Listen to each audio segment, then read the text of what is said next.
Hello students, welcome back to Ravi Jain YouTube channel.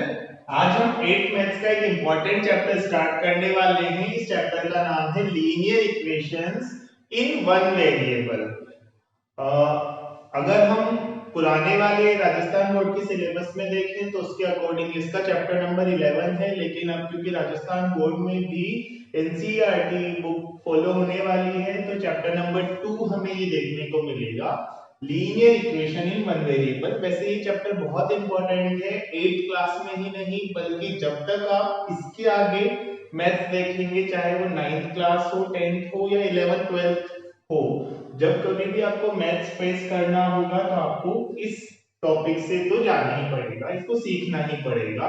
तो हम इसको देखना स्टार्ट करते हैं। चैप्टर के नाम पे पहले चलते हैं, linear equation in one variable. तो सबसे पहले इस पॉइंट पर जोर देते हैं जिसका नाम है इक्वेशन।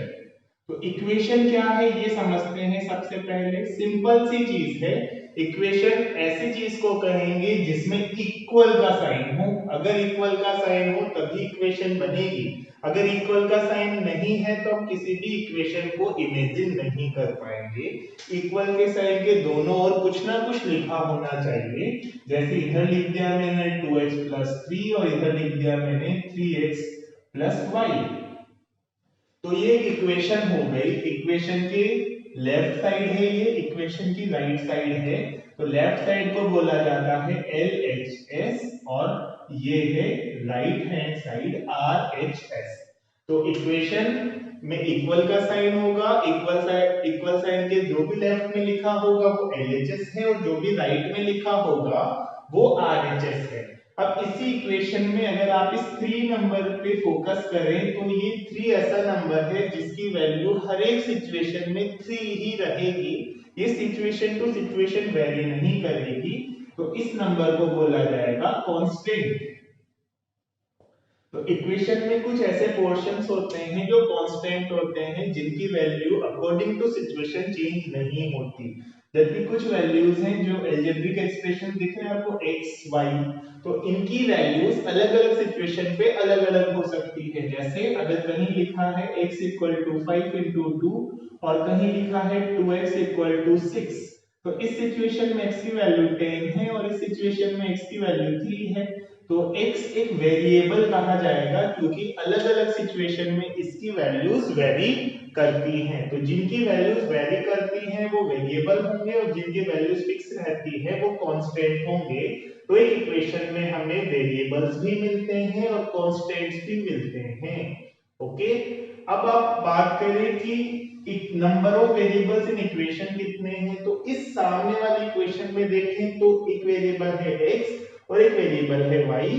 तो ये इस इक्वेशन में कुल मिला के 2 वेरिएबल है। अगर ऐसे इक्वेशन कुछ लिखी जाए x plus Y equal to 3z minus 7, तो इसमें ये तो कांस्टेंट है, बाकी x y और z 3 वेरिएबल्स हैं। अगर ऐसा कुछ लिख दिया 3x plus 5 equal to 2x minus 7, तो इसमें एक ही वेरिएबल है, चाहे वो 2 बार लिखा है लेकिन वेरिएबल तो x ही है। तो हमें इस टाइप की इक्वेशन से डील करना है जिसमें ओनली वन वेरिएबल हो, क्योंकि देखो इसका पीछे वाला पोर्शन क्या है, इक्वेशन इन वन वेरिएबल। तो ये इक्वेशन है जिसमें एक वेरिएबल हो, लेकिन एक और टर्म आगे लिखा हुआ है linear equation in one variable. उसका क्या मीन है वो देखते हैं। जैसे इन दो अलग अलग इक्वेशंस को कंसीडर करो, एक इक्वेशन है x इक्वल टू 7, एक इक्वेशन है x स्क्वायर इक्वल टू 7। ये दोनों ही इक्वेशन तो हैं, दोनों में ही वन वेरिएबल है x, लेकिन इसमें x की पावर 1 है और इसमें x की पावर 2 है। तो x की पावर मैक्सिमम पावर अगर 1 से ज्यादा हो, चाहे 2 या 3 या 4, तो उसे लीनियर इक्वेशन नहीं कहेंगे, रेस्पेक्टिवली क्वाड्रेटिक, क्यूबिक इक्वेशंस कहेंगे। और अगर x की पावर 1 ही है तो फिर क्या हो जाएगा, वो लीनियर इक्वेशन हो जाएगा। तो हमें जिस तरह की इक्वेशन से इस चैप्टर में डील करना है उसकी कुछ एग्जांपल्स मैं देता हूं। जैसे 2x प्लस 3 इक्वल टू 9, जैसे x minus 7 equal to 2x plus 8, ठीक है। जैसे 3x minus 6 equal to 9 plus 5x, ये सभी लीनियर इक्वेशंस हैं, सभी में एक वेरिएबल है। Okay, linear equations in one variable. अगर कहीं ऐसे लिख के आ जाए xy इक्वल टू 9, तो क्या ये लीनियर इक्वेशन है? नहीं, ये क्वाड्रेटिक इक्वेशन बोल सकते हो, क्योंकि इसमें एक ही टर्म की पावर में ये भी काउंट हो रहा है, ये भी काउंट हो रहा है, 1 और 1 मिलकर 2 हो गया, तो पावर 2 आ जाती है, तो फिर वो लीनियर नहीं रहती। और ये वैसे भी 2 वेरिएबल की है, हमें इस चैप्टर में ओनली 1 वेरिएबल इस टाइप की इक्वेशन से डील करना है, इनको सॉल्व करना सीखना है। तो अब हम इनको सॉल्व करना सीखते हैं, सॉल्यूशन ऑफ लीनियर इक्वेशन। तो सबसे पहली बात आती है कि सॉल्यूशन का मतलब क्या होता है, किस चीज को इक्वेशंस का सॉल्यूशन कहेंगे। जैसे अगर कहीं लिखा है x + 7 = 9 और आपसे कहा जाए कि इस इक्वेशन को सॉल्व करें, तो उसका मतलब ये है कि उस इक्वेशन में जो वेरिएबल है उसकी वैल्यू फाइंड आउट करें। तो इसमें वैल्यू x है, इसको हमें फाइंड आउट करना है। तो आप ये समझें कि जैसे एक बॉक्स पैकिंग में कोई चीज हमने रख दी और उस चीज को हम ढूंढकर पता लगाना चाहते हैं कि वो चीज है क्या, तो हम क्या करेंगे, पहले वो जिस जिस चीज में पैक है उसे अनपैक करेंगे, निकालेंगे, और निकालते जाते हुए सब चीज जब निकल चुकी होगी तब लास्ट में हमारे सामने वो चीज आएगी जो हमें चाहिए। तो ये जो x है वो पैक है इस 7 की वजह से, मुझे ये 7 यहाँ से हटाना होगा। कभी कभी 7 से भी ज्यादा चीजें इसे घेरी हुई होंगी, वो चीजें हमें इससे दूर करनी होगी। जैसे ही हम सारी चीजें दूर कर चुके होंगे, x हमारे सामने निकल कर आ जाएगा। तो देखते हैं इस 7 को दूर करने का क्या तरीका है। तो यहाँ 7 है LHS में, RHS में ऐसा कुछ नहीं है, RHS में सिंपल 9 है। तो LHS में से 7 हटाने के लिए हम क्या करेंगे, LHS में 7 सब्ट्रैक्ट कर देंगे ताकि ये 7 गायब हो जाए। लेकिन इक्वेशन के बैलेंस को मेंटेन करने के लिए अगर हमने LHS में 7 सब्ट्रैक्ट किया है, तो RHS means right hand side में भी 7 सब्ट्रैक्ट करेंगे, 7 से 7 कटेगा और वैल्यू रह जाएगी x = 2। तो इस वाली इक्वेशन का सॉल्यूशन क्या आ गया, x = 2। तो हमने 7 यहाँ भी सब्ट्रैक्ट किया, यहाँ भी सब्ट्रैक्ट किया, इफेक्टिवली देखें तो ये तो कट ही गया, यानी x + 7 एक तरीके से बन गया x = 9 - 7। मतलब ये जो प्लस था वो इधर जाके माइनस हो गया, साइड चेंज करने पर उसका साइन चेंज हो गया, तो x = बन गया 2। एक और एग्जांपल देखते हैं। जैसे आपसे कहा जाता x - 8 = 15, x की वैल्यू निकालो, तो इसको इस -8 को हमें हटाना होगा, तो बोथ साइड हम 8 ऐड कर देंगे, 8 इधर भी ऐड कर दिया और 8 हमने RHS में भी ऐड कर दिया, तो ये तो गायब हो गया, कट हो गया, और ये बच गया x = 15 + 8 दैट इज 23। तो ऐसा लग रहा है कि ये -8 इधर जाके +8 हो गया, तो साइड चेंज करने पर नेगेटिव का पॉजिटिव और पॉजिटिव का नेगेटिव हो जाता है। अब नेक्स्ट एग्जांपल देखते हैं। जैसे क्वेश्चन ये होता आपके सामने 2x - 3 = 15, इससे सॉल्व करें। तो क्या करेंगे, सबसे पहले ये -3 को हटाएंगे, हम -3 को हटाने के लिए दोनों साइड +3 करेंगे, या शॉर्ट ट्रिक इसको डायरेक्टली उधर ले जाएंगे साइन चेंज करके। तो 2x = 15 + 3 दैट इज 18।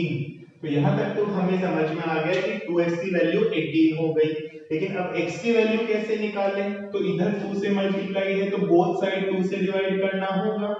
2x / 2 = 18/2, 2 से 2 गया और इधर रह गया 9, तो वैल्यू क्या आ गई, x = 18/2 दैट इज 9। ओके, या आप इसको ऐसे भी समझ सकते हैं कि इधर 2 मल्टीप्लाई था ना, तो हमने एक्चुअली इसे इधर जाके डिवाइड कर दिया, x = 18/2, 9 आ गया। एक और एग्जांपल देख लेते हैं। सपोज ये होता 3x - 5 = 7, तो क्या करते हैं, पहले -5 उधर जाकर ऐड होता, 3x = 7 + 5 = 12, फिर 3 से डिवीजन होता, तो x = 12/3, तो आंसर क्या आ जाएगा, 4। ठीक है, इस टाइप से लीनियर इक्वेशंस को हम सॉल्व कर लेते हैं। और कुछ एग्जांपल्स देखते हैं।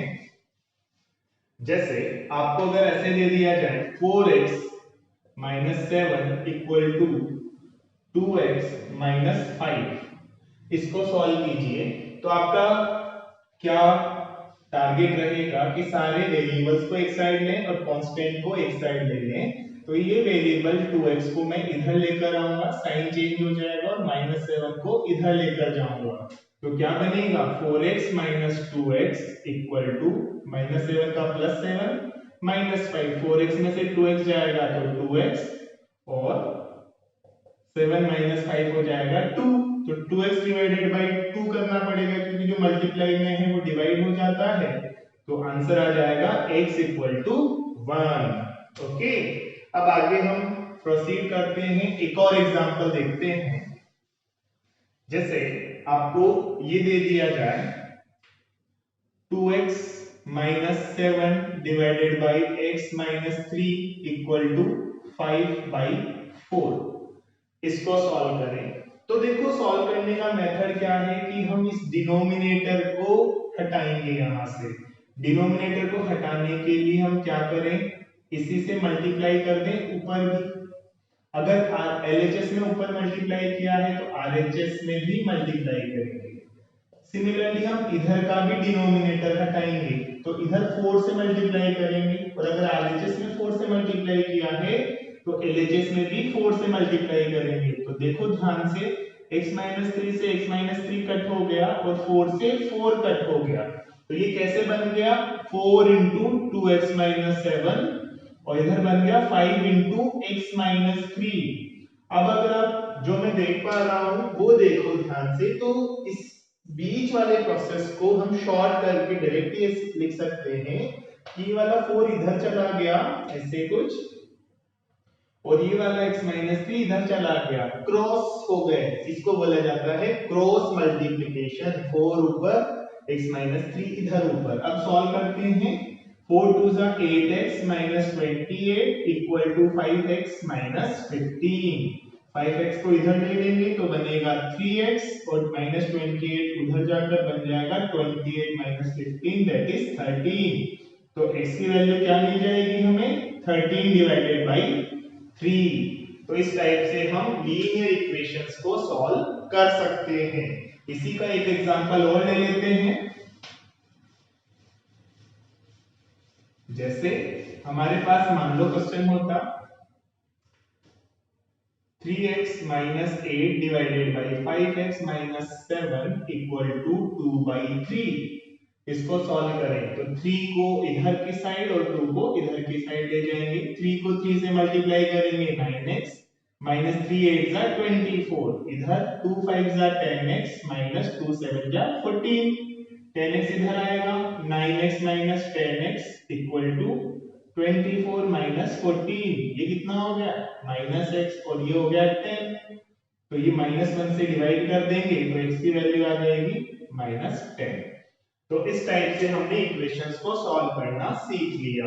अब कुछ वर्ड प्रॉब्लम्स पे हम जाते हैं कि उन्हें कैसे सॉल्व किया जाए। तो देखो मान लेते हैं दो स्टूडेंट्स हैं, एक का नाम है अंगना और एक का नाम है दियांशी। अंगना ने दियांशी से एक पजल पूछी और उसका आंसर दियांशी ने कैसे दिया वो हम देखते हैं। अंगना ने दियांशी से पूछा कि दियांशी ऐसे दो नंबर आप मुझे बताओ जिनका डिफरेंस 4 हो, डिफरेंस कितना हो 4, और जिनका एडिशन 50 हो, डिफरेंस 4 हो और एडिशन 50 हो, ऐसे दो नंबर आप सोच के बताओ। तो दियांशी ने उसको कैसे सॉल्व किया वो हम देखते हैं। दियांशी ने माना let first number is x, then second number will be x plus 4, x minus 4 भी हो सकता था, x minus 4 भी हो सकता था क्योंकि दोनों का डिफरेंस 4 है। ठीक है, दियांशी ने सोच लिया कि यार दो नंबर ढूंढने हैं तो उनमें से एक को x मान लेते हैं, वेरिएबल है, वैल्यू हमें निकालनी है। दूसरा 4 डिफरेंस वाला है तो या तो x plus 4 माने या x minus 4 माने, दोनों से ही आंसर आ जाएगा, प्लस 4 ले लेते हैं। अब इन दोनों का एडिशन 50 है, ये कंडीशन उन्हें पता थी तो इसको यूज किया, इक्वल टू 50, x और x कितना हो गया 2x, और ये 4 उधर जाके 46 हो जाएगा। तो इससे x की वैल्यू क्या आएगी 23 और x की वैल्यू 23 आ गई, यानी कि फर्स्ट नंबर 23 आ गया। अगर फर्स्ट नंबर 23 है तो सेकंड नंबर ऑटोमेटिकली क्या हो जाएगा 23 प्लस 4 दैट इज 27। तो एक नंबर तो 23 और दूसरा नंबर 27। जी आंसर मिल जाएगा और इस आंसर से अन्ना सेटिस्फाइड है। नेक्स्ट वर्ड प्रॉब्लम देखते हैं हम। मान लो दो स्टूडेंट्स है, एक का नाम है अथर्व और एक का नाम है नमन। ठीक है, अथर्व नमन को बताता है कि उसके पास टोटल 45 रुपीस स्टॉल से कलेक्ट हुए। चिल्ड्रन डे पे उसने एक स्टॉल लगाई और उसमें उसके पास 45 रुपीस कलेक्ट हुए, जिसमें उसके पास कुछ 2 रुपीस के कॉइन्स हैं और कुछ 5 रुपीस के कॉइन्स हैं। ये कौन बता रहा है, अथर्व बता रहा है नमन को कि 2 रुपीस के कॉइन्स भी हैं और 5 रुपीस के कॉइन्स भी हैं, और 2 रुपीस के कॉइन्स जो हैं वो 5 रुपीस के कॉइन से डबल हैं। तो बताओ उसके पास 2 रुपीस के कितने कॉइन और 5 रुपीस के कितने कॉइन। नमन के पास ये चैलेंज था, इस पजल को उसे सॉल्व करना था, तो उसने लीनियर इक्वेशन का यूज किया। कैसे देखते हैं। नमन ने सबसे पहले मान लिया कि जो अथर्व है उसके पास 5 रुपीज के x कॉइन्स हैं, तो ऑटोमेटिकली 2 रुपीज के 2x कॉइन्स हो जाएंगे। ठीक है, फिर उन्होंने कहा कि चलो ठीक है वैल्यू की बात करते हैं। अगर 5 रुपी का 1 कॉइन होता तो उसकी वैल्यू होती 5 रुपीस, लेकिन x कॉइन्स हैं तो टोटल वैल्यू कितनी हो जाएगी 5x रुपीस। जैसे 2 कॉइन्स होते 5 रुपीस के तो 5 into 2 10 करते, x कॉइन्स है तो 5x हो जाएगा। सिमिलरली 2 रुपीस के 2x कॉइन्स है तो 2 into 2x that is 4x इसकी वैल्यू हो गई। तो 2 रुपीस कॉइन्स की वैल्यू 4x और 5 रुपीस कॉइन्स की वैल्यू 5x, तो टोटल वैल्यू कितनी है 45, और वो किसके इक्वल होगी 4x प्लस 5x के इक्वल, जिसका आंसर हो जाएगा 45। तो 4 और 5 9x हो गया, 9x इक्वल टू 45। तो x की वैल्यू क्या हो गई 5 हो गई ना। ठीक है, तो इस टाइप से हमको पता चल जाएगा कि इसके पास 5 रुपीस के 5 कॉइन्स है 25 और 2 रुपीस के 10 कॉइन है 20, तो 25 और 20 टोटल 45 रुपीस हो गए। एक लास्ट क्वेश्चन देख लेते हैं, फिलहाल के लिए उतना ही काफी होगा। दो फ्रेंड्स है, एक का नाम है रोहित और एक का नाम है मोहित। रोहित ने मोहित से कहा कि अभी जो मेरी एज है, करंट एज है, उसकी कंपैरिजन में मेरे फादर की जो एज है वो 4 टाइम्स है। करंट एज फादर की मतलब मेरे फादर की मेरी एज से 4 टाइम्स है अभी, और 5 इयर्स अहेड आज से 5 साल बाद मेरे फादर की एज मुझसे 3 टाइम्स बढ़ जाएगी। तो बताओ मेरी और मेरे फादर की करंट एज कितनी है। तो मोहित ने इसको कैसे सॉल्व किया, सिंपल है। मोहित ने मान लिया कि रोहित की करंट एज x है, तो फादर उसके फादर की करंट एज कितनी हो जाएगी 4x। फिर रोहित ने कहा कि 5 साल बाद रोहित की एज कितनी हो जाएगी x प्लस 5। ठीक है, 5 साल में 5 साल बढ़ जाएगी, और फादर की एज कितनी हो जाएगी 4x अभी है तो 5 इयर्स बाद 4x प्लस 5 हो जाएगी। बस अब उनको ये ध्यान रखना है कि ये वाली एज इसका ट्रिपल होनी चाहिए, तो 4x plus 5 should be 3 times of x plus 5, यानी कि 3x प्लस 15 हो गया ये 4x प्लस 5। तो वैल्यू आ गई 4x minus 3x that is x equal to 15 minus 5 that is 10, यानी कि रोहित की करंट एज 10 होगी और उसके फादर की करंट एज 40 होगी। तो इस टाइप से हमने लीनियर इक्वेशंस के कुछ क्वेश्चंस को सॉल्व किया, लीनियर इक्वेशंस को सॉल्व करने का मेथड सीखा। फ्यूचर में आपको क्वाड्रेटिक क्यूबिक इक्वेशंस भी सॉल्व करनी रहेगी, तो इसको आप ध्यान से देखें ताकि आपको फ्यूचर में कभी कोई प्रॉब्लम ना आए। Thank you.